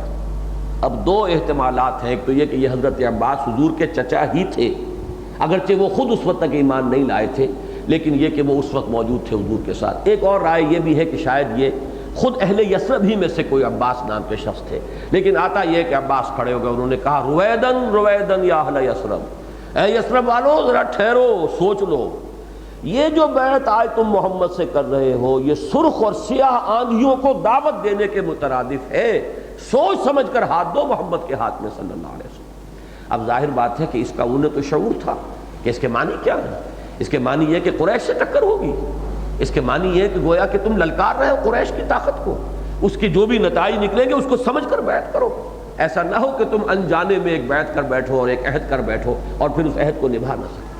تو میں پھر ان واقعات کے حوالے سے پھر وہی آ رہا ہوں۔ اصل بات کیا ہے، ایک ہے کسی انقلابی دعوت یا انقلابی نظریہ یا انقلابی تحریک کو قبول کرنا پورے شعور کے ساتھ اور ایک ڈٹرمنیشن کے ساتھ کہ ہر چے باد آباد اب جو ہو سو ہو۔ ایک ہے کہ یا تو قبول کیا تھا تو امپلیکیشنز واضح نہیں تھی، واضح نہیں تھا کہ اس کا مطلب کیا ہے، اس کا نتیجہ کیا نکلے گا، یا یہ کہ کچھ واضح بھی تھا لیکن جب وقت آیا تو اب ہمت جواب دینے لگی۔ یہ دو کیٹیگریز کو ایک جگہ کر لیجیے اور وہ کیٹیگری علیحدہ۔ تو یہ دو قسم کے لوگ ہمیشہ دنیا میں پائے گئے ہیں۔ پہلی قسم کے لوگ تو وہ مومنین صادقین ہیں، وہ ایمان لائے اور پھر ڈٹ گئے۔ ان الذین قالوا ربنا اللہ ثم استقاموا تتنزل علیہم الملائکۃ الا تخافوا ولا تحزنوا وابشروا بالجنۃ التي کنتم توعدون۔ جیسے حضور سے ایک کسی بدو نے پوچھا تھا کہ حضور مجھ سے لمبی چوڑی باتیں میری سمجھ میں نہیں آتی، میں یاد بھی نہیں رکھ سکتا، مجھے تو کوئی ایک بات بتا دے جس پر میں جم جاؤں۔ آپ نے فرمایا قل ربی اللہ ثم استقم، کہو میرا رب اللہ ہے بس پھر جم جاؤ، پھر پتھر کی لکیر ہو جاؤ، معاملہ پھر جو ہے ادھر سے ادھر نہ ہو۔ یہ کل دین کا لب لباب اس میں آ گیا۔ ان الذین قالوا ربنا اللہ ثم استقاموا، یہ الفاظ قرآن مجید کے، اور حضور کے الفاظ قل ربی اللہ آمنت باللہ ثم استقم، کہو کہ میں ایمان لایا اللہ پر اور پھر جم جاؤ۔ ایک تو وہ لوگ ہیں مومنین صادقین، ایک وہ ہیں جو ایمان لانے کے بعد جب ایمان کے تقاضے آتے ہیں تو لڑکھڑانے لگتے ہیں، جب عمل کا مطالبہ ہوتا ہے، لاؤ اللہ کی راہ میں خرچ کرو، نکلو اللہ کی راہ میں، جانیں ہتھیلی پر رکھو اور مقابلہ کرو، میدان میں آؤ، تو ان کے قدموں میں کچھ لغزش آتی ہے۔ یہ ہے دوسرا، یہاں سے اب معاملہ شروع ہوگا۔ اس کے لیے دو آیتیں نوٹ کر لیجئے۔ سورہ حج کے دوسرے رکوع کی پہلی آیت ہے، بڑی پیاری آیت ہے، قرآن مجید کی عظیم ترین آیات میں سے، اس موضوع پر عظیم ترین آیات میں سے شمار کرنے کے قابل ہے۔ وَمِنَ النَّاسِ، اور سورہ حج آپ کو معلوم ہے مکی صورت ہے، اس میں کچھ آیات مدنی ہیں لیکن بحیثیت مجموعی پوری صورت جو ہے مکی ہے۔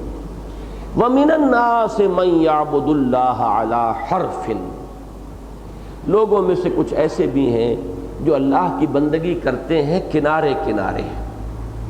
فَإِنْ أَصَابَهُ خَيْرٌ اطْمَأَنَّ بِهِ، اگر خیر ملے، خیریت رہے تو مطمئن رہتے ہیں، عبادت بھی ہے، اللہ کا نام بھی ہے، دین کے لیے ساری قربانیوں کا دعویٰ بھی ہے۔ وَإِنْ أَصَابَتْهُ فِتْنَةٌ انقلب عَلَى وَجْهِهِ، اور اگر کہیں آزمائش آ گئی، کہیں فتنہ آ گیا، کہیں تکلیف آ گئی تو اپنے منہ کے بل گر پڑتے ہیں۔ خسرت دنیا والآخرہ، یہ خسارہ ہے دنیا اور آخرت دونوں کا۔ یہ جو میں نے عرض کیا تھا، ایک وہ ہے ہرچے باد آباد، وہ مجدھار میں کودتے ہیں، اور ایک وہ ہے جو بچ بچ کر چلتے ہیں کنارے کنارے۔ پانی گہرا ہے وہاں نہ جانا، بلکہ کنارے کنارے چلو جہاں پانی جو ہے وہ شیلو ہے، اندیشہ نہیں ہے، خطرہ نہیں ہے۔ یہ ہے حرف کنارے پر۔ وَمِنَ النَّاسِ مَن يَعْبُدُ اللَّهَ عَلَى حَرْفٍ فَإِنْ أَصَابَهُ خَيْرٌ اطْمَأَنَّ بِهِ وَإِنْ أَصَابَتْهُ فِتْنَةٌ انقلب عَلَى وَجْهِهِ خَسِرَ الدُّنْيَا وَالْآخِرَةَ ذَلِكَ هُوَ الْخُسْرَانُ الْمُبِينُ، یہ ہے بالکل کھلا خسارہ، گھاٹا، بربادی اور تباہی۔ سورہ حج کے دوسرے رکوع کی پہلی آیت ہے، اور سورہ عنکبوت کے پہلے رکوع میں جو مضمون آیا ہے وہ ہمارے منتخب نصاب کا اہم درس ہے، وہ آپ حضرات کے ذہن میں، بہت سے حضرات کے ذہن میں ہوگا۔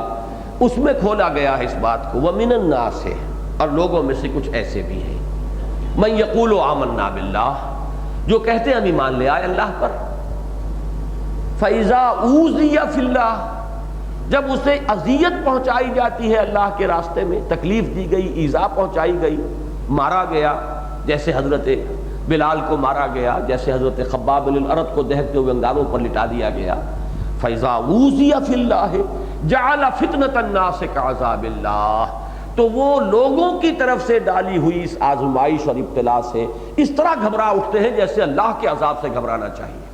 ایک تو یہ نا کہ اب جیسے کہ سرمت کے بارے میں آتا ہے، بہرحال اس کو چھوڑیے کہ اس کا جرم کیا تھا اور کیا نہیں تھا، کیوں اس کو قتل کیا گیا، وہ ایک علیحدہ بات ہے، لیکن اس کا جو ایٹیچیوڈ تھا کہ جب جلاد اس کی طرف بڑھ رہا تھا تلوار لے کر، تو سرمد نے پھر اس کو خوش آمدید کہا تھا، بیا بیا من تراخو می شناسم قربانت شوم، کہ آؤ آؤ میں تم پر قربان ہوں، میں تمہیں خوب پہچانتا ہوں، یہ میرے معشوق، میرے اللہ، میرے محبوب ہی کی طرف سے ہے جو آ رہا ہے، تو سر تسلیم خم ہے جو مزاج یار میں آئے۔ ایک یہ انداز ہوتا ہے کہ نہ شود نصیب دشمن کے شود ہلاک تیغت، سر دوستہ سلامت کے تو خنجر آزمائی، یہ دوستوں کا سر جو ہے سلامت ہے تو ان پر خنجر آزما، یہ دشمن کے نصیب میں کیوں ہو کہ اے محبوب تیرا خنجر جو ہے ہمارے کسی دشمن کے سر پر لگے، معاذ اللہ، ہمارے سر کائے کے لیے، نہ شود نصیب دشمن کے شود ہلاک تیغت، سر دوستہ سلامت کے تو خنجر آزمائی۔ ایک وہ ہوتا ہے کہ اللہ کے لیے ہم نے اس میدان میں، وادی میں قدم رکھا ہے، اب ہر چے بعد آباد جو آئے ہمارے رب کی طرف سے ہے۔ ہل تربصون بنا الا احدی الحسنیین، جو بھی آئے گا حسنہ ہی حسنہ ہے، شہید ہو جائیں تو حسنہ، اگر ہم قتل کر دیے جائیں، ایک ایک بوٹی اڑا دی جائے تو بھی ہمارے لیے اس سے بہتر انجام کون سا ہوگا، کامیابی ہی کامیابی۔ اور ایک وہ ہے کہ آئی تکلیف تو گھبرا اٹھے۔ اس کے بعد فرمایا وَلَئِن جَاءَ نَصْرٌ مِّن رَبِّكَ، اس وقت تو گھبرا رہے ہیں، لیکن اگر اے نبی آپ کے رب کی طرف سے مدد آ جائے، اور اللہ کی نصرت کا مطلب کیا ہے، فتح ہو جائے، لَيَقُولُنَّ إِنَّا كُنَّا مَعَكُمْ، اس وقت یہ پھر آ جائیں گے کونوں کھدروں میں سے نکل کر اور کہیں گے ہم بھی تو آپ کے ساتھ ہی تھے، اب ہمارا بھی اس مال غنیمت میں حصہ لگنا چاہیے، جسے آپ دنیا میں عام طور پر کہتے ہیں کہ لڑتوں میں پیچھے، بھاگتوں میں آگے، جب جنگ ہو رہی ہو تو پیچھے بچ بچ کر، اور جب فتح ہو گئی ہے تو مال غنیمت پر ڈھکے پڑ رہے ہیں۔ یہ سورہ احزاب میں نقشہ کھینچا گیا ہے کہ یہ منافقین جب مال غنیمت کا معاملہ آتا ہے تو سب سے آگے یہ ہوتے ہیں، ڈھکے پڑ رہے ہیں اس مال کے اوپر کہ اس میں سے ہمیں حصہ ملے، اور جب جنگ کا وقت تھا وہ پیچھے کونوں کھدروں کے اندر تھے۔ تو یہ کردار جو ہے، اب اس پر تبصرہ کیا کیا گیا، اولیس اللہ بعالم بما فی صدور العالمین، تو کیا اللہ کو خوب معلوم نہیں ہے کہ لوگوں کے سینوں کے اندر کیا ہے؟ وَلَيَعْلَمَنَّ اللَّهُ الَّذِينَ آمَنُوا وَلَيَعْلَمَنَّ الْمُنَافِقِينَ، اور اللہ تو کھول کر رکھ دے گا کہ کون ہے واقعی اہل ایمان اور کون ہے منافق۔ یہ ہے نفاق کا نقطۂ آغاز۔ تو مکی صورتوں میں اچھی طرح سمجھ لیجئے عام طور پر یہی خیال ہے، اور بات بھی صحیح ہے، کہ مکی دور میں نفاق نہیں تھا، نفاق کا پودا لگا ہے آ کر مدینے میں۔ لیکن قرآن مجید میں مکی صورت ہے، اس میں کسی شک و شبے کی گنجائش نہیں کہ سورہ عنکبوت مکی صورت ہے۔ زمانہ نزول بھی اس کا سن 5 نبوی معلوم ہوتا ہے، زیادہ سے زیادہ جو بھی حساب کتاب لگایا جا سکتا ہے۔ اور یہ آیتیں جو ہیں یہ اس صورت کے اندر ہرگز کوئی قرائن ایسے نہیں ہے کہ یہ معلوم ہو کہ یہ بعد کی نازل شدہ صورتیں ہیں جو یہاں لا کر جمع کر دی گئی، مدنی آیتیں جیسا کہ بعض جگہ ہوا ہے کہ مکی صورتوں میں شامل کر دی گئی ہیں، لیکن یہ تو بالکل اس کے ساتھ اس کے سیاق اور سباق کے ساتھ گندھی ہوئی آیتیں ہیں۔ تو معلوم ہوا کہ اس نوع کے نفاق کا تذکرہ موجود ہے مکی صورتوں میں بھی، کہ ایک تو وہ لوگ ہیں کہ جو ایمان لائے ہیں تو جو بھی آتا ہے وہ جو فرمایا گیا ہے کہ وَبَشِّرِ الصَّابِرِينَ الَّذِينَ إِذَا أَصَابَتْهُمْ مُصِيبَةٌ قَالُوا إِنَّا لِلَّهِ وَإِنَّا إِلَيْهِ رَاجِعُونَ۔ ایک شان تو یہ ہے، اور ایک شان یہ ہے کہ تکلیف آئی، مصیبت آئی، آزمائش آ گئی، گھبرا گئے، قدم ڈگمگانے لگے۔ لیکن اس کیفیت کو ابھی آپ نفاق سے تعبیر نہ کریں، بات سمجھ لیجیے، ابھی نفاق نہیں ہے یہ۔ اس کو عنوان اپنے ذہن میں دیجئے ضعف ایمان، ایمان کی کمزوری، ایمان کا ضعف وقتی طور پر لاحق ہو جاتا ہے۔ ایمان جامد شے نہیں ہے، قانونی ایمان جامد شے ہے، لا یزید ولا ینقص، وہ نہ گھٹتا ہے نہ بڑھتا ہے۔ حقیقی ایمان بڑھتا بھی ہے گھٹتا بھی ہے۔ اہل ایمان کی صحبت اختیار کریں گے وہ ایمان حقیقی بڑھے گا، اور غافلوں کی اور اوباش لوگوں کی صحبت میں بیٹھیں گے وہ ایمان کم ہوگا۔ اگر تھا بھی کوئی رتی ماشا تو اس میں بھی کمی آئے گی۔ اگر قرآن مجید کی تلاوت کریں گے ایمان بڑھے گا۔ اگر آپ کوئی فحش ناول پڑھیں گے تو آپ کو خود محسوس ہوگا کہ اندر کوئی حرارت ایمانی جو تھی اس میں کچھ وہ سردی کی سی کیفیت جو ہے وہ ٹھنڈ پڑتی محسوس ہوگی آپ کو۔ تو یہ تو معاملہ ہے ایمان حقیقی کا، گھٹتا بھی ہے بڑھتا بھی ہے۔ تو اب کسی کا ایمان کسی وقت گھٹ گیا ہے، ہم اس کو ضعف سے تعبیر کریں گے، بشرطے کہ وہ اپنی کوتاہی کا، اپنے قصور کا، اپنی کمی کا، اپنی تقصیر کا اعتراف کرتے رہے۔ حضور کے سامنے آتے تھے صحابہ، حضور ہمارے لیے استغفار کیجئے، ہم سے یہ خطا ہو گئی، حضور ہمارے لیے استغفار کیجئے، مجھ سے یہ گناہ سرزد ہو گیا۔ صاف تسلیم کر لیا۔ حضرت کعب ابن مالک اور 3 اور صحابہ نے کہ حضور جب غزوہ تبوک کے لیے آپ نے نکلنے کا حکم دیا تھا ہمارے پاس کوئی عذر نہیں تھا، صرف شیطان نے ہمیں ورغلایا، نفس نے ہمیں پٹی پڑھائی کہ ذرا اور ٹھہر کے نکل چلنا، ابھی حضور تو چلیں گے 30,000 کا لشکر لے کر، رفتار بڑی کم ہوگی، تم تیزی کے ساتھ اکیلے تو جو ہے اپنی اونٹنی بھی تمہاری بڑی صحت مند ہے، تیز رفتاری سے جا کے مل لینا، 2-4 دن اور گھر میں ٹھنڈی چھاؤں میں آرام کر لو اہل و عیال میں، اس کے بعد تیزی سے جا کے حضور کے ساتھ شریک ہو جانا۔ بس شیطان مجھے پٹی پڑھاتا رہا، یہاں تک کہ اچانک مجھے محسوس ہوا کہ اب تو میں کتنا بھی تیز دوڑ لوں آپ کو نہیں مل سکتا، آپ کے ساتھ نہیں شریک ہو سکتا، تو میرے ہاتھ پاؤں ڈھیلے پڑ گئے۔ صاف اعتراف کر لیا۔ اگر اعتراف تقصیر ہو، کوتاہی کو مان لیا جائے، جو کمزوری کا مظاہرہ ہوا ہے اسے تسلیم کر لیا جائے، تو یہ صرف ضعف ایمان ہے، اور اس پر اللہ تعالیٰ کی طرف سے مغفرت کی امید ہے، اللہ تعالیٰ کی طرف سے وعدہ ہے۔ حضور سے بھی کہا گیا کہ ان کے لیے استغفار کیجئے، آپ کا استغفار ان صلاتک سکن لہم، آپ کا یہ استغفار اور آپ کی دعائیں جو ہیں ان کے حق میں وہ ان کے زخمی دلوں پر مرہم بن کر ان کے لیے تسکین کا باعث بنتی ہے۔ یہ ہے ضعف ایمان۔ البتہ جہاں اب جھوٹ کی بات شروع ہو گئی، انسان کے اندر ایک حمیت نفس ہے جسے آپ خودداری کہتے ہیں، غیرت کہتے ہیں۔ آدمی کو وہ نفس جو ہے پٹی پڑھاتا ہے کہ لوگوں کے سامنے جا کے اعتراف کرو گے تو تمہاری بے عزتی ہوگی، تمہارا بڑا وقار ہے، تمہیں تو بہت اونچا سمجھا جاتا ہے۔ اس وقت اپنی عزت کو بچانے کے لیے جھوٹ بول دو، کہہ دو جی کوئی نہیں، مجھے تو یہ عذر تھا، اجی مجھے 104 بخار تھا، میں کیسے آتا نہیں آ سکتا تھا، اجی میری بیوی کو فلاں وقت میں جو میں تو بالکل نکلنے والا تھا اسے اسی وقت درد ذہن شروع ہو گیا، یہ ہو گیا اور وہ ہو گیا، اور کوئی دیکھ بھال والا نہیں تھا، میں کیسے نکلتا۔ یہ جھوٹ جہاں سے شروع ہوا اب ضعف ایمان کی سرحد ختم ہوئی اور نفاق کی سرحد شروع ہو گئی. لہذا نفاق کا جب ذکر آپ قرآن مجید میں دیکھیں گے اہم ترین شے جھوٹ ہے. اس میں دونوں حدیثیں میں نے آپ کو سنا دی, دونوں میں شروع میں اذا حدث کذبا. یہاں پر بھی پہلی آیت جو آج میں نے تلاوت کی, آج میں درس نہیں دے رہا, صرف حوالہ دے رہا ہوں. فرمایا واللہ یشہد ان المنافقین لکاذبون, یہ جھوٹے ہیں. پہلی آیت جو دوسرے رکوع میں سورہ بقرہ میں آئی وہ بھی وہ لفظ کذب ومن الناس من یقول آمنا باللہ وبالیوم الآخر وما هم بمؤمنون. لیکن یہ کہ اس کے بعد آگے فرمایا ہے فی قلوبہم مرض فزادہم اللہ مرضا ولہم عذاب علیم بما کانوا یکذبون. کذب جو ہے وہ گویا کہ پہلا قدم ہے نفاق کا, لیکن یہ ٹی بی کی پہلی سٹیج ہے. ابھی صرف جھوٹ بول رہے ہیں, جھوٹ بہانے بنا کر اس سے اپنے آپ کو بری کر لینا. جماعتی نظم کی طرف سے احتساب ہو رہا ہے, کیوں نہیں نکلے آپ؟ اللہ کے راہ میں نکلنے کا وقت تھا, کہاں چھپ گئے تھے آپ؟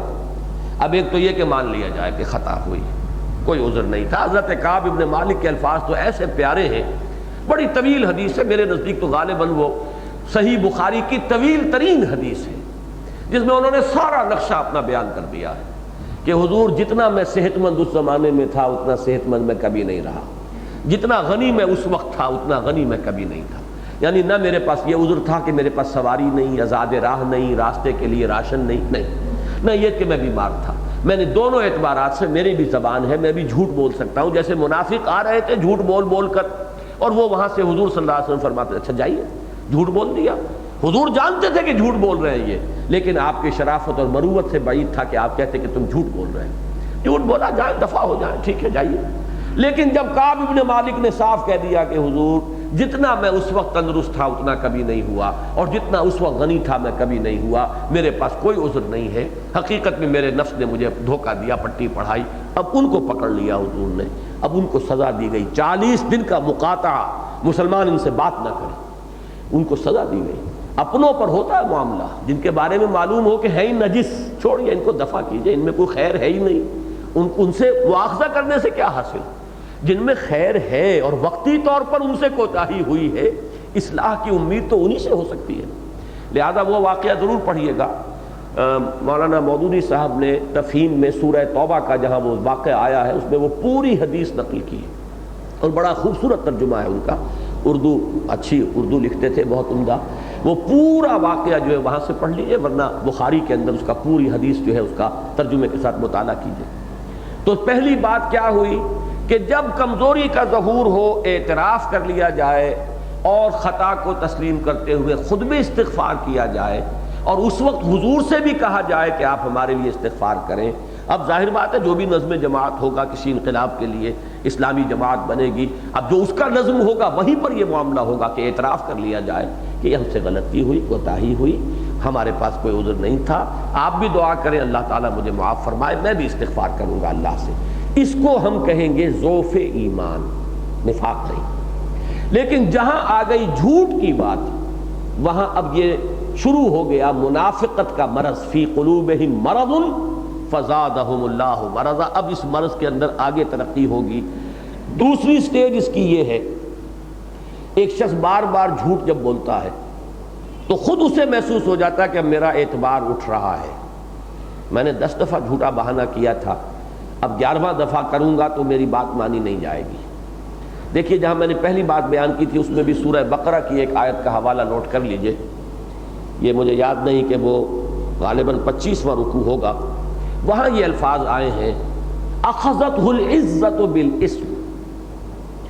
انسان کو جھوٹی عزت انا گناہ کے اوپر آمادہ کر دیتی ہے, جما دیتی ہے. جب اس سے کہا جاتا ہے اتق اللہ, اللہ کا تقوی اختیار کرو, ڈرو اللہ سے, اخذتہ العزت بالاسم فحسبہ جہنم, اس کا ٹھکانہ جہنم ہے. یہ جھوٹی ہماری جو عزت نفس ہے یہ ہمیں گناہ پر آمادہ کرتی ہے. اگر میں اقرار کر لوں گا تو میں ہیٹا ہو جاؤں گا, میری بے عزتی ہو جائے گی, میرا وقار جو ہے لوگوں کے سامنے وہ مجروح ہو جائے گا. مجھے اپنی عزت نفس کا پاس رکھتے ہوئے جھوٹ بول دینا چاہیے, کیا فرق پڑتا ہے, پھر اصلاح کر لوں گا اپنی, کوئی بات نہیں, اس وقت تو جھوٹ بولو, اس وقت جھوٹ بول کر اپنی عزت بچا لو. اس کے لیے وہ الفاظ نوٹ کیجئے سورہ بقرہ کے اخذتہ العزت بالاسم وہ عزت نفس، وہ جھوٹی انانیت جو ہے وہ انسان کو گناہ کے اوپر جما دیتی ہے۔ اب میں عرض کر رہا تھا دوسرا مرحلہ کب آتا ہے؟ جب کہ اب وہ شخص محسوس کرتا ہے کہ محض جھوٹ بولنے سے تو اب اعتبار نہیں ہوگا، وہ جھوٹی قسم کھاتا ہے، خدا کی قسم، اللہ گواہ ہے، اللہ جانتا ہے، اللہ کو گواہ بنا کر کہہ رہا ہوں کہ میں صحیح کہہ رہا ہوں۔ جھوٹی قسم یہ اس مرض نفاق کا دوسرا مرحلہ ہے۔ اس سورۃ مبارکہ میں عجیب ترتیب آئی ہے، میں ابھی اس کا درس نہیں دے رہا ہوں، لیکن دوسری آیت میں لفظ آیا ہے اتخذوا ایمانہم جنتاً، انہوں نے اپنی قسموں کو اپنی ڈھال بنا لیا ہے۔ اب آپ سوچئے ڈھال کس بات کی؟ مواخذہ، جماعتی نظم ہے، کیوں نہیں نکلے آپ؟ کیوں نہیں آپ اس فلاں کام کے لیے حاضر ہوئے؟ آپ نے عہد کیا ہوا ہے، آپ نے بیعت کی ہوئی ہے، آپ نے وعدہ کیا ہوا ہے کہ میں اپنا تن من دھن اللہ کے دین کے لیے لگاؤں گا، آپ نے وعدہ کیا تھا سم و طاعت کا کہ جو حکم دیں گے اگر وہ خلاف شریعت نہیں ہوگا تو میں مانوں گا۔ کیوں نہیں نکلے آپ؟ کیوں آپ نے یہ بات نہیں مانی؟ تو پہلا مرحلہ تو یا جھوٹ بول کر جان بچا لی، اور اگلا مرحلہ جھوٹی قسم کھا کر اتخذوا ایمانہم جنتاً، انہوں نے اپنی قسموں کو اپنی ڈھال بنا لیا۔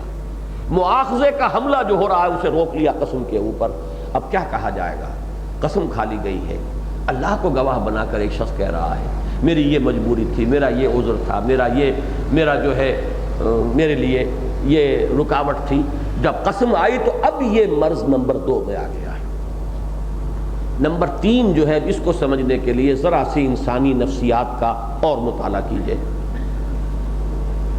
جب یہ صورت ہو جاتی ہے کہ ایک جماعت ہے، حزب اللہ ہے، اہل ایمان ہے، محمد رسول اللہ والذین معہ صلی اللہ علیہ وسلم ورضی اللہ تعالی عنہم اجمعین، اب اس میں نقشہ یہ ہو رہا ہے کہ ایک تو وہ لوگ ہیں جو حکم آیا بصر و چشم حاضر، نکلو اللہ کی راہ میں حاضر، جیسے بھی ہیں انفروا خفافا وثقالا، نکلو اللہ کی راہ میں، چاہے ہلکے ہو چاہے بھاری ہو، بوجھل ہو چاہے ہلکے ہو، ساز و سامان ہے تب بھی نکلو، نہیں ہے تب بھی نکلو، اسلحہ ہے تب بھی نکلو، نہیں ہے تب بھی نکلو۔ ایک تو یہ ہے، اور وہ تیار ہے، ہر جو بھی معاملہ آیا واپس نہیں پھیرا کوئی فرمان جنوں کا، تنہا نہیں لوٹی کبھی آواز جرس کی، خیریت جاں راحت تن صحت داما، سب بھول گئی مصلحت اہل ہوس کی۔ ایک کردار یہ ہے۔ ایک وہ لوگ ہیں جو ہر موقع پر پیچھے رہ جاتے ہیں، کبھی جھوٹ بول کر، بہانہ بنا کر، عذر کر کے رہ گئے، کبھی قسم کھا کر ڈھال اس کو بنا کر اس سے اپنے آپ کو بچا لیا۔ ہوتے ہوتے ان دوسرے لوگوں میں پہلی قسم کے لوگوں سے ایک عداوت پیدا ہونی شروع ہو جاتی ہے۔ یہ لوگ ہیں جنہوں نے ہمارے لیے معاملہ مشکل کر دیا ہے، یہ احمق لوگ ہیں، یہ بے وقوف لوگ ہیں، انہیں کچھ خیر اور شر کی فکر نہیں، انہیں کوئی نفع نقصان کا خیال نہیں، انہیں کوئی اپنے بال بچوں کی فکر نہیں، انہیں کوئی اپنے مستقبل کی فکر نہیں۔ یہ فینیٹکس ہیں، یہ دیوانے ہیں، یہ بے وقوف ہیں، یہ احمق ہیں، یہ سفہاء ہیں۔ یہ جو سورہ بقرہ کے دوسرے رکوع میں آیا ہے وَإِذَا قِيلَ لَهُمْ آمِنُوا كَمَا آمَنَ النَّاسُ قَالُوا أَنُؤْمِنُ كَمَا آمَنَ السُّفَهَاءُ، جب ان سے کہا جاتا ہے ایمان لاؤ جیسے دوسرے لوگ ایمان لائے ہیں، بھلے آپ لوگ ایمان لائے ہیں، وہ ایمان لائے ہیں، وہ تن من دھن کے ساتھ ہر وقت تیار ہیں اللہ کی راہ میں قربانی کے لیے، تم کیوں نہیں ان کے طریقے سے ان کا طرز عمل اختیار کرتے؟ تو وہ جواب میں کیا کہتے تھے؟ ہم ایمان لائے ان بے وقوفوں کی مانند، انہیں تو اپنے نفع نقصان کی فکر نہیں، دیکھتے نہیں۔ لا تنفروا فی الحر، مت نکلو اس گرمی کے اندر، مت ماری گئی ہے تمہاری، یہ گرمی کا موسم ہے اور یہ بیت المقدس کی طرف تم جا رہے ہو، ٹکرانا ہے تمہیں اب سلطنت روما کے ساتھ، کئی 100 میل کا سفر اس صحرا میں کرنا ہے، سواریاں تمہارے پاس موجود نہیں، راشن تمہارے پاس موجود نہیں، مت نہیں ماری گئی تو اور کیا ہو گیا تمہاری؟ لا تنفروا فی الحر۔ وہ کہتے تھے غر ہؤلاء دینہم، ان کے دین نے ان کو دھوکے میں ڈال دیا، ان کی مت مار دی ہے، ان کے عقل نہیں رہی ہے، بالکل دیوانے ہو گئے۔